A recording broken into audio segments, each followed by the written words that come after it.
So you might be trying to figure out how you can go through and basically make a public profile on Snapchat.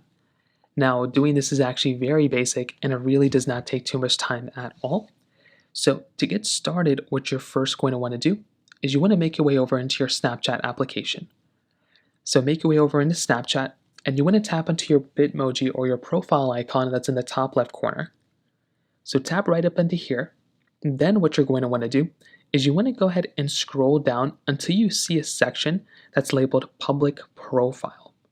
So there should be a little option somewhere that says something like Public Profile. And when you see that, what you're going to want to do is you want to see if you can go ahead and tap onto it. So right here, there's basically no option that says Public Profile. And actually, I see it now. It was right here. So it's in the top right corner right here. Tap on here. And then it's going to allow you to go ahead and basically view your public profile.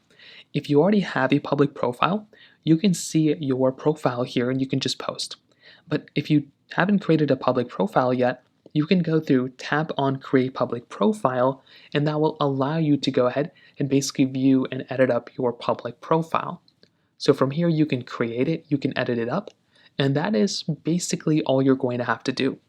At that point, you should be good to go, and you can go and start posting on Snapchat via your public profile, and that's it. If you have any other thoughts or questions, please let me know in the comment section below. Hit the like button, that would mean so much, but definitely hit that subscribe button. More importantly than everything else, I love every single one of you guys. Hopefully I'll catch you guys in the next video. Peace out till then.